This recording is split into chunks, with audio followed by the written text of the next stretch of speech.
Tollywood industry నుండి ఎంతమంది heroes అయినా పాన్ ఇండియా రేంజ్కి ఎదగొచ్చు. కానీ తెలుగు రాష్ట్రాల్లో మాత్రం పవన్ కళ్యాణ్ మించిన సూపర్ స్టార్ లేరు అని ట్రేడ్ పండితులు అంటున్నారు. కేవలం పవన్ కళ్యాణ్ వెండితెర మీద కనిపిస్తే చాలు, సినిమా ఎలా ఉన్నా పర్వాలేదు అనుకున్న ఫ్యాన్స్ ఆయనకి కోట్లల్లో ఉంటారు. అందుకే ఆయన ఎన్ని ఓటీటీ రీమేకులు చేసినా కూడా చెక్కు చెదరని స్టార్ స్టేటస్తో కొనసాగుతున్నారు. ఇప్పుడు ఒక స్టార్ హీరోకి భారీ ఓపెనింగ్ రావాలంటే ఖచ్చితంగా పెద్ద డైరెక్టర్తో సినిమా చేయాల్సిందే.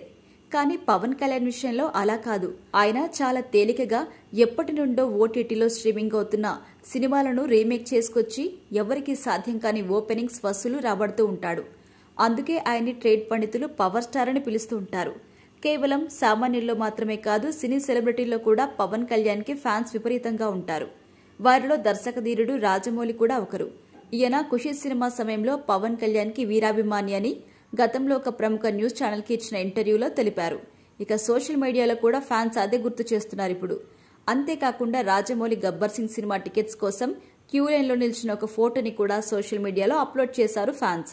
ఇది ఇప్పుడు తెగ వైరల్ అవుతోంది. సెప్టెంబర్ 2వ తారీఖున పవన్ కళ్యాణ్ బర్త్డే సందర్భంగా గబ్బర్ సింగ్ సినిమా రిలీజ్ అవుతుంది.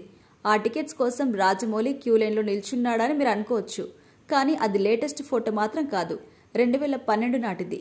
అప్పట్లో గబ్బర్ సింగ్ సినిమా భారీ బ్లాక్ బాస్టర్ హిట్ అవ్వడంతో సినీ సెలబ్రిటీస్ ఫ్యాన్స్ గా మారిపోయారు. వింటేజ్ పవర్ స్టార్ వెండితెర మీద ఫ్యాన్స్ సమక్షంలో చూసేందుకు ఎగబడ్డారు. వారిలో రాజమౌళి కూడా ఒకరు.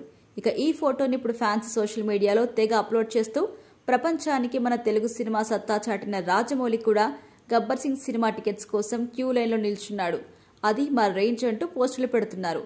ఇది ఇలా ఉండగా సెప్టెంబర్ 2న గ్రాండ్ గా రిలీజ్ అవబోతున్న గబ్బర్ సింగ్ సినిమాకి సంబంధించిన అడ్వాన్స్ బుకింగ్స్ కనీవిని ఎరగని రీతిలో జరుగుతున్నాయి. ఇప్పటికే ఈ సినిమా కేవలం అడ్వాన్స్ బుకింగ్స్ ద్వారా ఒక హైదరాబాద్ లోనే ₹1 కోటి పైగా గ్రాస్ వసూలు రాబట్టింది అంటున్నారు ట్రేడ్ పండితులు. ఇక మొదటి రోజు ప్రపంచవ్యాప్తంగా ఈ సినిమాకి ₹10 కోట్ల పైగా గ్రాస్ వసూలు వచ్చే అవకాశం కూడా ఉందట.